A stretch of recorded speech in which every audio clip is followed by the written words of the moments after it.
क्या हुआ? आइए आइए। क्या हुआ? सर आपने आरोप लगा है कि मस्जिद के अंदर मीटिंग किए हैं समाजवादी पार्टी का, इसको लेकर बीजेपी विरोध कर रही है कि मस्जिद को समाजवादी पार्टी का ऑफिस आपने बनाया है। फिर बोलो सर, आपने जो कल पार्लियामेंट बॉक्स में मीटिंग करी उसको लेकर बीजेपी कह रही है ये पॉलिटिकल पार्टी का ऑफिस आपने बना दिया है, जो रिलीजियस इंस्टीट्यूशन है, और वो भी कह रहे हैं आज प्रोटेस्ट में वो भी जाएंगे आज। मैं आपका धन्यवाद देता हूँ।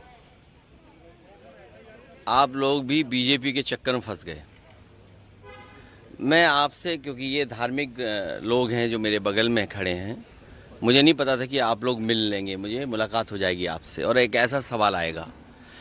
मैं केवल इतना जानता हूँ कि आस्था जोड़ती है। किसी भी धर्म या कोई आस्था है, वो आस्था जोड़ती है, और जो आस्था जोड़ने का काम करती है हम उसके साथ हैं। बीजेपी को यही तकलीफ है कि कोई जुड़े नहीं, दूरियां बनी रहें।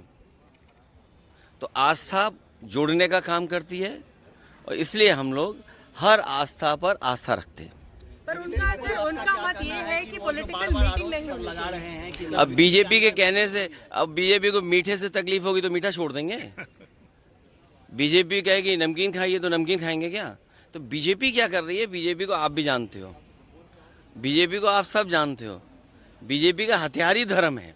सर, उनका अल्पसंख्यक मोर्चा जो है वो इस पर जता रहा है बीजेपी का। वो ये कह रहे हैं आज वो भी जाएंगे, वो भी चाहते हैं मीटिंग करें। उनके पास ये भी संगठन है।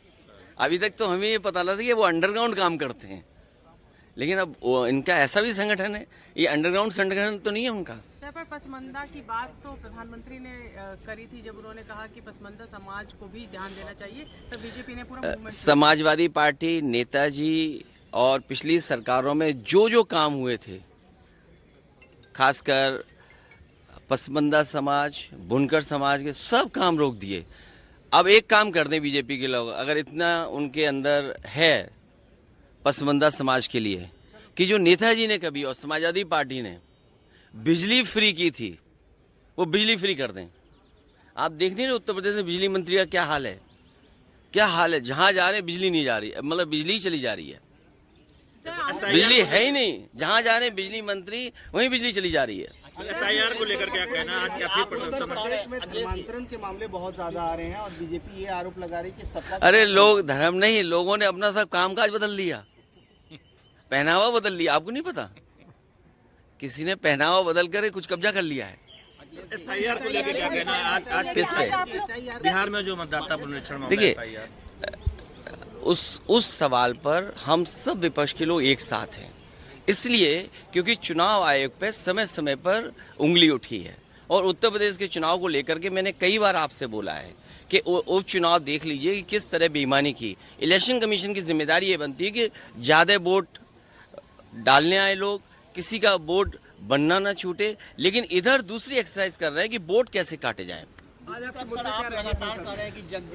अभी तक तो आप ही हमें मुद्दा दे रहे हो। वाइस प्रेसिडेंट के बारे में आपने कहा है कि जगदीप धनखड़ से इस्तीफा लिया गया, फोर्स नहीं, मैंने नहीं कहा ये, मैंने ये कुछ नहीं कहा, ऐसा नहीं कुछ कहा। लेकिन ऑपोजिशन के तमाम लोग हैं यही कह रहे हैं कि जबरदस्ती इस्तीफा लिया गया। मुझे खुद जानकारी नहीं है कि क्यों ऐसा हुआ, लेकिन ये बताया गया कि स्वास्थ्य अच्छा नहीं है। लेकिन भारतीय जनता पार्टी के लिए कोई स्वास्थ्य देखने नहीं जा रहे हैं कि आखिर स्वास्थ्य उनका ठीक है कि नहीं है।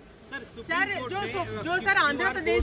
जो आंध्र प्रदेश के डिप्टी सीएम पवन कल्याण, उनका कहना है कि अब तक हमें अकबर के बारे में पढ़ाया गया, मुगल हिस्ट्री के बारे में पढ़ाया गया, अपने जो लोग थे शिवाजी महाराज जो थे उनके बारे में कभी किसी ने नहीं पढ़ाया, और ये गलत है और ये पढ़ाना चाहिए था।